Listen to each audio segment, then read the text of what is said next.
We promise this is delicious. Simple roasted onions from 1808 made in a cast iron Dutch oven.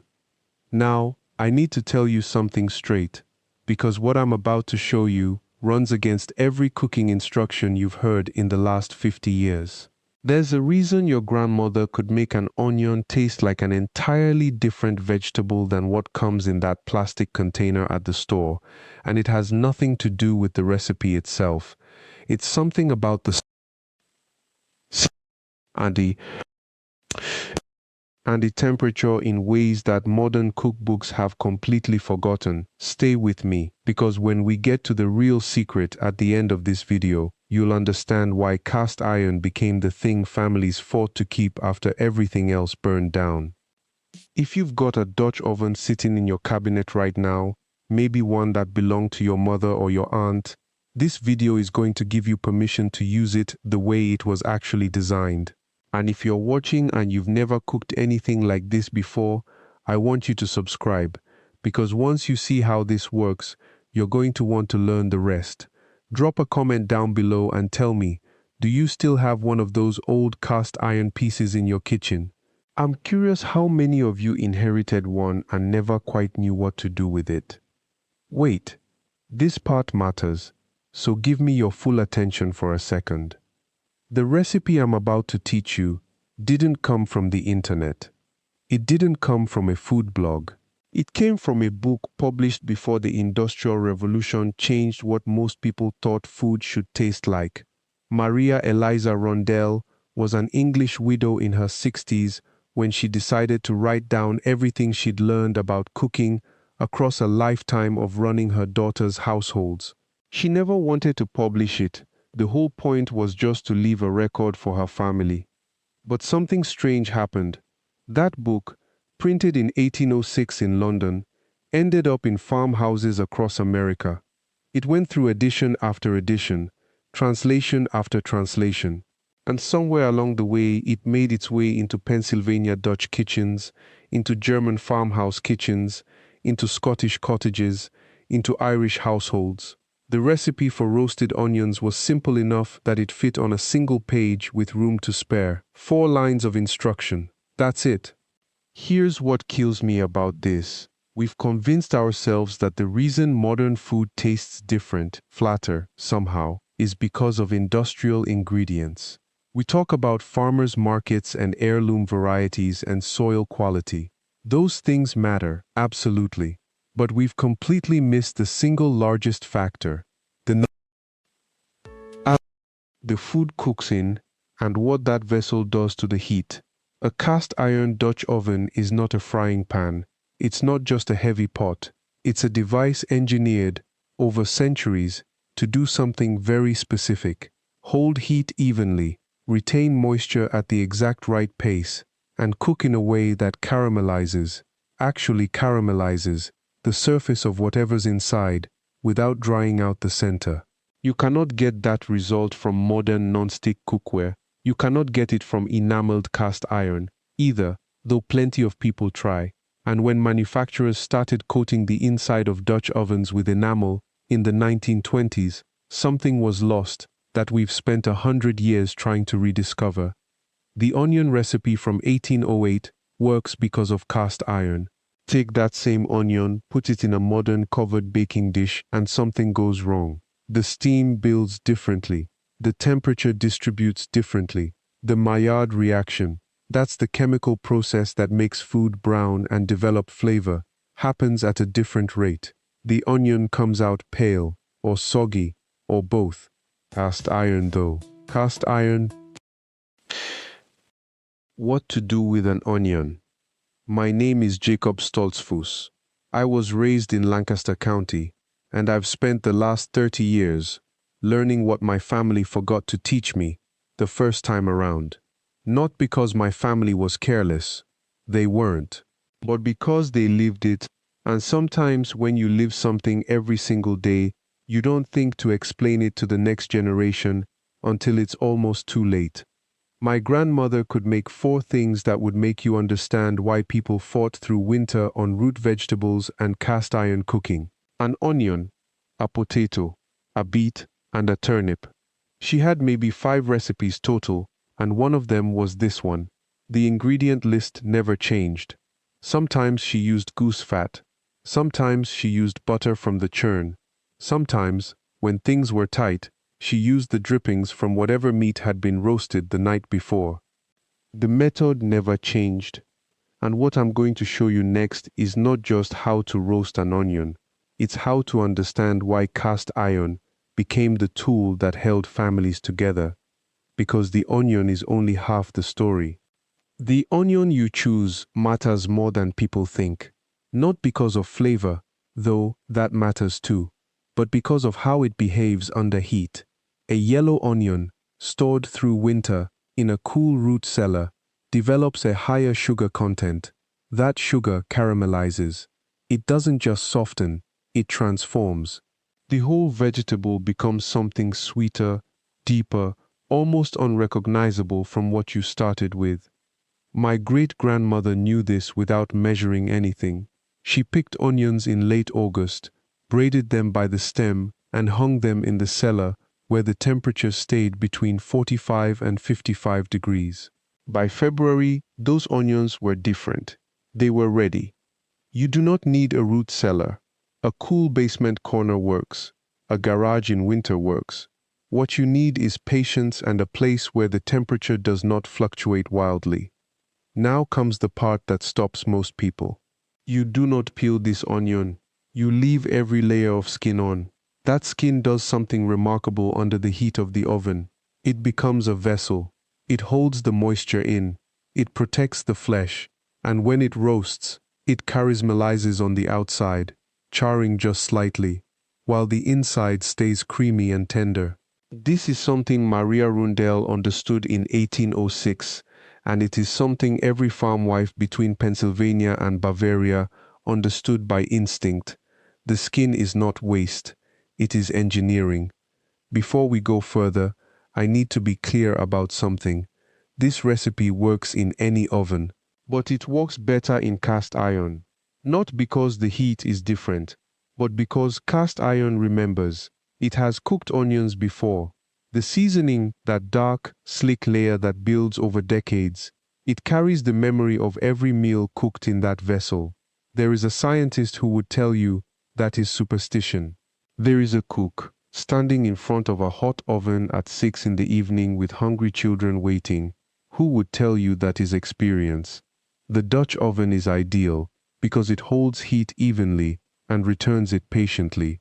An aluminum pan does not do this. A glass dish does not do this. Cast iron was designed, whether intentionally or not, for this kind of slow work. No oil, no water, no seasoning except salt at the very end. This is the part that feels wrong. Your instinct, shaped by 50 years of modern cooking shows and recipe videos, tells you to add something, to coat the bottom, to drizzle, to prepare the surface. Ignore that instinct. The onion contains its own moisture. It will not stick. It will not burn. It will simply roast. Temperature matters. 350 degrees Fahrenheit. Not hotter, not cooler. 35 minutes, not 30, not 40. The precision here is not about being fussy. It is about repeating what works. It is about the fact that wood-fired ovens in 1808 held heat at roughly this temperature, and an electric oven in 2024 can match it almost exactly. This is where tradition and modern life finally agree. Set the oven, slide the Dutch oven in, close the door, walk away. There is nothing to stir, nothing to check, nothing to do for 35 minutes except live your life. Wash the dishes, read the newspaper, sit on the porch. This is one of the gifts that heritage cooking gives you that modern cooking has forgotten. You are not tied to the stove. The tool does the work. My own grandfather used to say that a good cook should disappear. The food cooks itself. You have prepared it correctly, you have trusted the tool, and now you have time for what matters. Time for family, time for rest, time to remember that the kitchen is not a stage. It is a room where people live. Before we continue with what happens next, I need you to think about something practical. How much time do you actually spend waiting for food? Not cooking it, waiting for it. Watching water boil, watching a timer, checking something every 5 minutes because you are worried it will burn. Add that time up across a week, across a month. Now consider that a method like this removes all of that anxiety. The Dutch oven becomes your assistant. The cast iron holds the heat so steadily that nothing burns. Your only job is to trust what was already proven in 1808.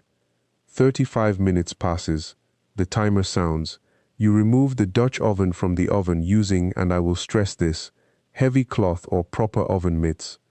Cast iron retains heat for a very long time. The pot itself will be close to 400 degrees. The onion inside will be softer than you expect. The skin will have darkened. The outer layers will have begun to collapse slightly, which is exactly correct. Let it rest for 2 minutes. Just 2. The onion will continue to soften from its own residual heat, then slice it in half. The interior will be soft enough to cut with the side of a spoon. The layers will fall apart from each other naturally. There is no firm resistance. There is no need for a sharp knife. The heat has done everything. Finish it. This is where the salt comes in. Not before roasting, not during, after. A small pinch of good salt, sea salt if you have it, regular salt if you do not, and a small amount of cold butter. The butter should be fresh, unsalted if possible. Let it melt into the warm onion.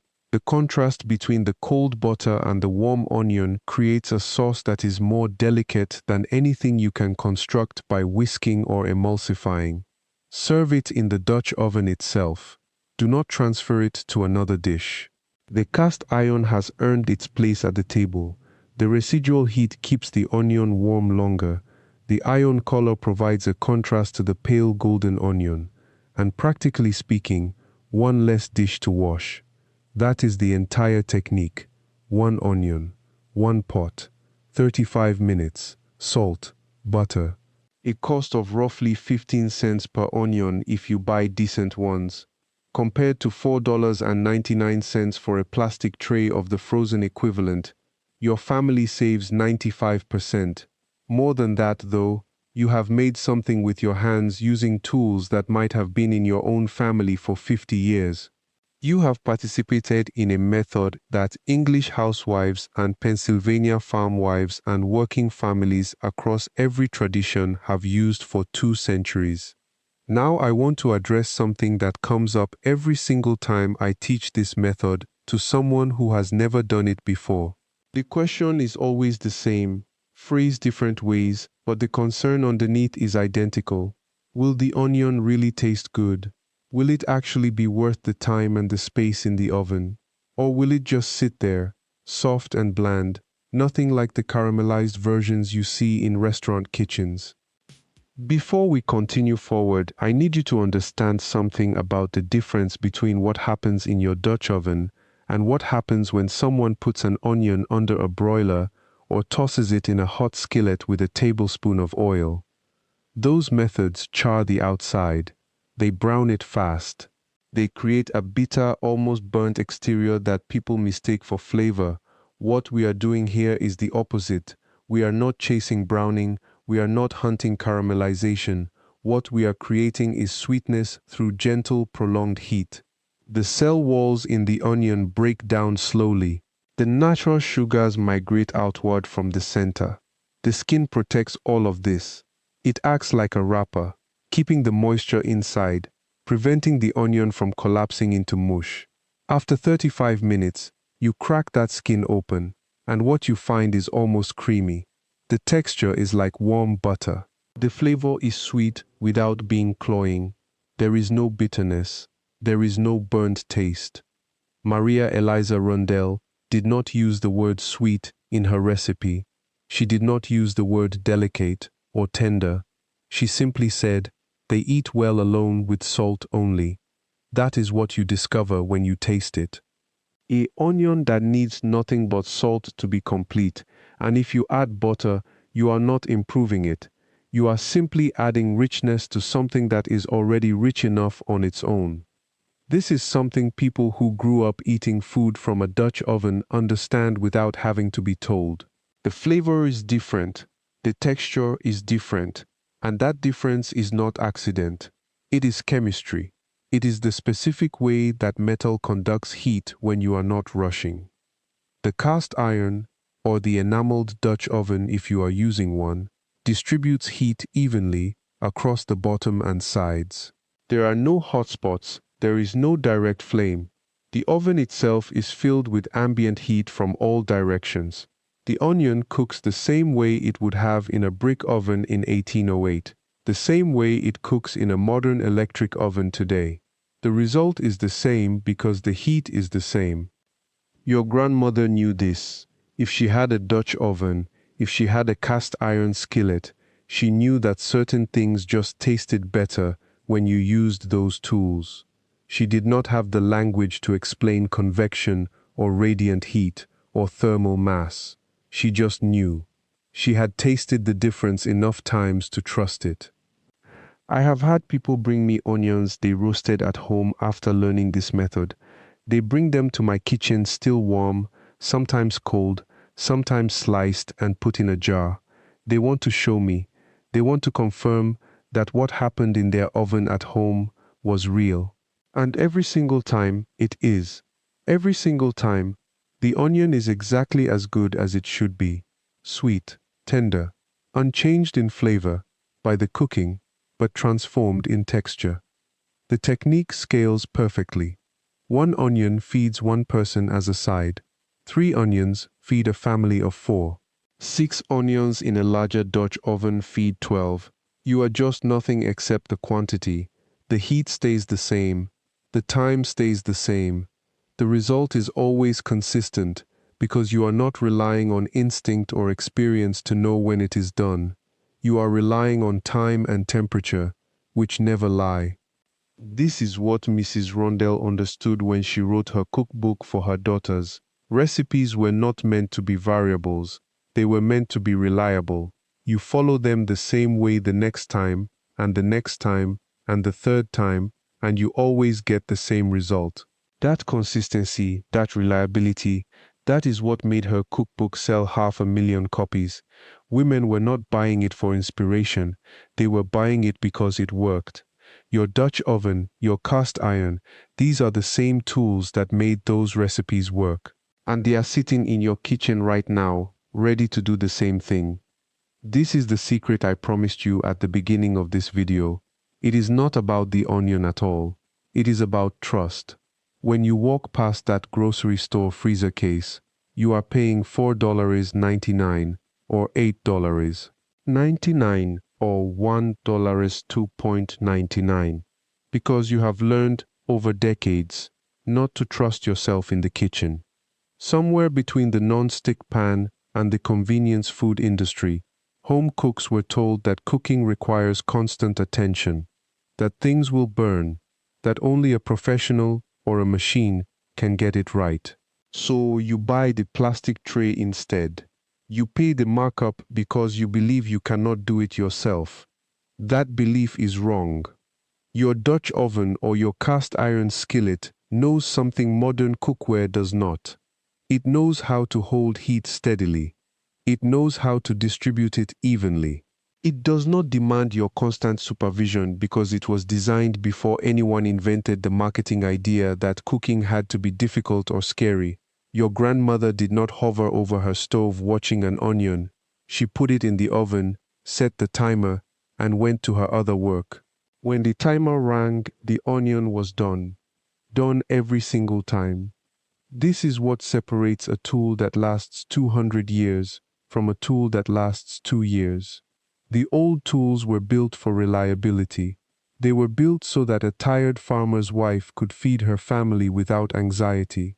They were built so that anyone could use them, not just people with culinary school certificates or Instagram followers.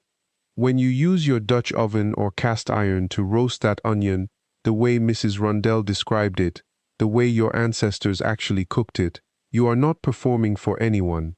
You are not competing with a frozen food company or proving your worth as a home cook. You are simply feeding people. You are doing what humans have done for thousands of years, with tools that remember how. That onion will not fail. The Dutch oven will not fail. The only thing that might fail is your expectation that cooking has to be complicated. And frankly, that expectation needs to fail. It has already cost you enough money and enough stolen confidence. Here is what I want you to do this week, not next month, not when you have time. This week, pull out your Dutch oven or your cast iron skillet, the one you have been meaning to use, the one you inherited from your mother or found at an estate sale. Buy one onion, one yellow onion, nothing fancy. Set your oven to 350 degrees. Preheat for 10 minutes. Place that onion in the Dutch oven, skin on. Let it roast for 35 minutes. Cut it in half when it comes out. Add salt and cold butter. Taste it. Then tell me in the comments what you tasted. Did it taste like something you had to pay $8 for? Or did it taste like something worth infinitely more because your own hands brought it to the table? Your heritage cookware is not decoration. It is not nostalgia. It is an investment in your own reliability as a cook and in the trust you owe yourself in the kitchen. Use it. Use it the way it was meant to be used. Feed yourself and feed the people you love without paying for a plastic tray, without anxiety, without doubt. Thank you for watching this video. If this meant something to you, subscribe to this channel so you never miss another episode. Like this video, turn on the notification bell, and I will see you next time.